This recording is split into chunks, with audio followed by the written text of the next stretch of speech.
สบายดีทุกคนยินดีต้อนรับเข้าสู่สองเด็กหลาป่าเนาะมื้อนี้เปลี่ยนจากเด็กหลาป่าสิมาหลาหนูแล้วมื้อนี้ที่ว่านี่เนาะต้องเอาสิไปใส่เอาหนูเนาะถือว่าหลายสมควรเลยประมาณ30ปลายอันนี่แหละวันน่าสิใส่นี่ก็ถือว่าเป็นหลอนกลางน้ำเนี่ยแถวสวนเนาะสวนเอาเองนี่แหละถือว่าหนูหลายสมควรในแถวนี้แต่ก่อนเราก็มาใส่อยู่เนาะแต่ว่าบริถ่ายดงได้ตลอดเลยเนี่ยจังหน่อยสิพาไปเบิ่งเนาะมันขอบเขตที่ว่ามันกินพ้องปูเข้านะเนี่ยเขาสิไปใส่วันแทนนั้นเนาะ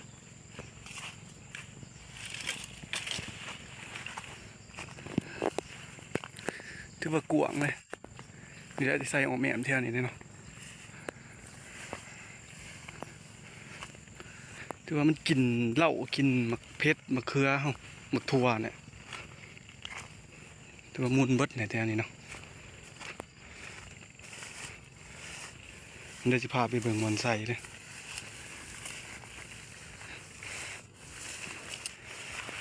ตามที่เขาเบิ่งนี่คือสีบ่ผ่านนะถามว่ามันฝนบ่ตกหรือว่ามันออกบ่มันขวดมุนเบิดนี่เนาะขอบเขตมันขวด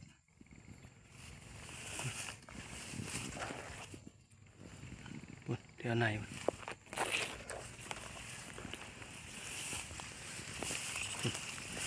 มุนเบิดเนาะเขาจะใส่อยู่แถวนี่แหละเนาะสิซอกหาบอนไซก่อนที่ถือสิยังเดี๋ยวมาเบิ่งน้ำกันเนาะประมาณนี้เขาเสียจากโตนะสมกับเขาหลายอันเนี้ย30ปลายอันโอ้บนนี้ทุกคนมุนเบิดบ่ดีโหจุกป้องถางมันแต่ละนี่โอ้ยเหมือนไงพี่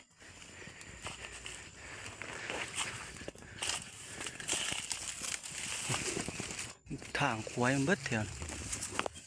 มึงเขาจะหาบอลใส่กระขักหอยตีนมันยังดิ่นอยู่นี่โอ้ขักเลยขักแล้วบอลนี่ใส่บนนี้เลยป่ะเนาะเขาจะใส่บนนี้เลยนี่มันแดนมาขูดตัวนี้กับตัวนี้2หูนี่เนาะน่าจะรอใส่แทนหนึ่งแทนนั้นมีเบิดป่ะเดี๋ยวจะหาหุกลังมาแทนนี่หัวกับเขาก็ยังได้ก็สิใส่บุเบิดลงคำเลยเบิ่งเนาะเขาสิไปเลาะเบิ่งแถวแจ่นี่มันก็กินกันในแถวแจ่มันมากินพริกไงพริกมันต่ำนะมันจะมากินแทนนี่เนาะนี่ปล่อยมันกวาดแตกที่เบิดแทนนี่กระทะมันเนาะแล้วใส่อยู่นี่อีกดังหนึ่งเดี๋ยวจะไปเลาะใส่เบื้องนั่นไปเนาะมันสิมีอีกว่าแทนมันก็สิบุเรือแล้วก็สิมีอีกว่าแทนเพราะว่ามันทางมัน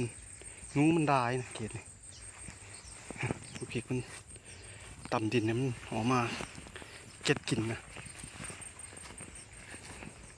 มันเป็นเหื่อนมันเนาะแทนนี่นี่ที่ถูกมัน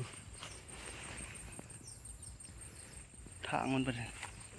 เกศนี่เนาะ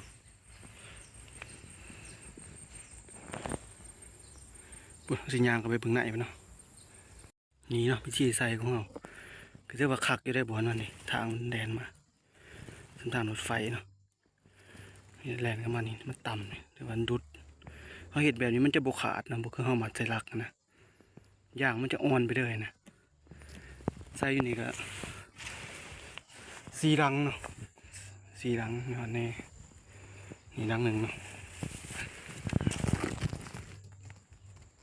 แล้วก็อยู่ไหนกันรังหนึ่งที่ถือสีย่างเลยที่ว่าต้นแดงมันดุนมันต้องกันเนาะแต่ว่าเขาได้มากกันบ่ได้มากกันในอื่นเสากันเนี่ยคำเนาะพี่เท้าสีดีบใส่เนาะข้างนกกระจอกก็ไล่เลยมันมาทุกปีนะมาจับอีแถวนี่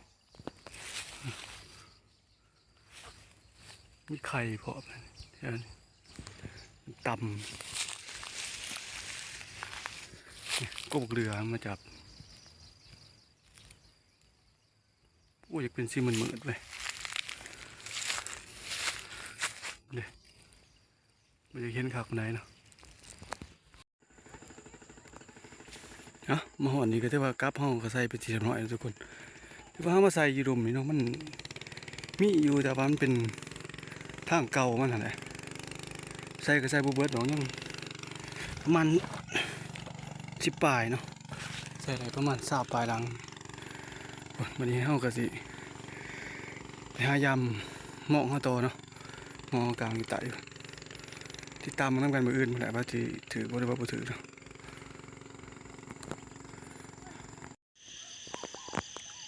ทุกคนถึงว่าหลังจากที่เฮาใส่กับบ้านนี่แหละเฮาตรงนี้เฮาก็สิมายามเนาะถือว่าเฮายามมาได้บ่ถือเนาะอันนี้ยามมาบ่ได้มันออกอยู่หนูแต่ว่ามันบ่ถือกับเฮาเนาะมันไปทางใหม่อีกอย่างก็สิเป็นน้ำเขาจูดไฟแน่น่ะว่าอยู่ร้อนเขาจูดไฟ